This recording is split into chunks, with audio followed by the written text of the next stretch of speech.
देश में जनगणना प्रारंभ हो चुका है और बहुत ही खुशी की बात है कि 2011 के बाद अब पहली बार हमारे देश में जनगणना हो रहा है, जो संवैधानिक व्यवस्था के तहत ये अत्यंत ही महत्वपूर्ण होता है।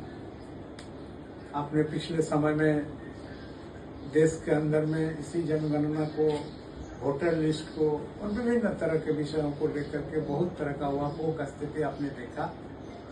ऐसे ऐसे भी लोग थे जिनका नाम वोटर लिस्ट में था, बाद में उनको बांध दिया गया, फिर उसको जुड़वाने के लिए जहाज हुआ और इस विषय को लेकर के माननीय सर्वोच्च न्यायालय तक भी लोगों को जाना पड़ा।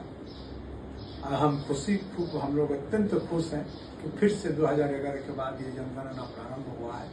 हम उम्मीद करते हैं कि ये जनगणना हमारे देश के हर नागरिक का जो मूलभूत अधिकार है, जो संविधान हमें इजाजत देती है कि चाहे लोकल गवर्नमेंट हो, चाहे स्टेट का गवर्नमेंट हो, चाहे केंद्र का गवर्नमेंट हो, जिस गवर्नमेंट का निर्वाचन हम लोग डायरेक्ट करते हैं उसका अधिकार हमें प्राप्त है। और ऐसे परिस्थिति में कोई भी व्यक्ति ऐसा न हो जिसको मतदाता सूची में से उनका नाम हट जाए और जो वास्तविक रूप में यहाँ के वोटर हैं। और आप इस विषय को भी जानते हैं कि हमारा देश का संविधान में यही एक अधिकार है जो सबका समान है। बाकी चीज में भले ही हम लोगों के कोई किसी के साथ कोई समानता नहीं है, चाहे आर्थिक रूप से लीजिए, चाहे सामाजिक रूप से लीजिए, चाहे शैक्षणिक रूप से लीजिए, हम लोग तरह तरह के लोग बैठते हैं। लेकिन हमारा देश का संविधान का सबसे बड़ा खूबसूरती यही है कि हमें सबको वोटिंग राइट्स प्राप्त है।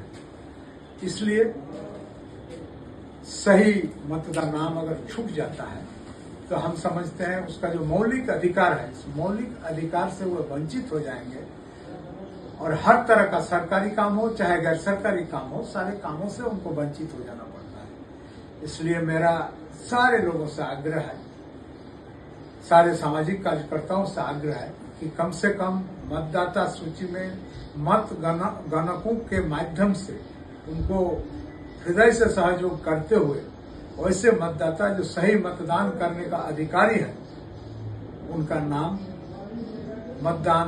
मतदाता सूचियों में जुड़ाने के लिए, इस सेंसस जनगणना के सूचियों में जुड़ाने का काम करेंगे। और इससे इतर एक बात आपको हम कहना चाहेंगे कि आपको पता ही होगा कि हमारा सेंसस का जो कॉलम होता है, विभिन्न धर्म का अपना अपना कॉलम होता है। हिंदू धर्म का कलम होता है, इस्लाम धर्म का कलम होता है, क्रिश्चियन धर्म का कलम होता है। इसी तरह हम लोग चाहते हैं कि हमारे यहाँ सरना धर्मावलंबी लोगों की भी संख्या बहुत काफी है, लेकिन दुर्भाग्य से सेंसस के कलम में सरना धर्मावलंबी लोगों का कलम नहीं है। मेरा आग्रह होगा सेंटर के जो चुनाव आयोग हैं उनसे भी आग्रह होगा कि इस धर्म के अनुयायी हमारे प्रदेश में और हमारे पड़ोसी प्रदेश में बहुत ज्यादा है। इसलिए सेंसस का कलम में सरना धर्म का कोड भी होना जरूरी है।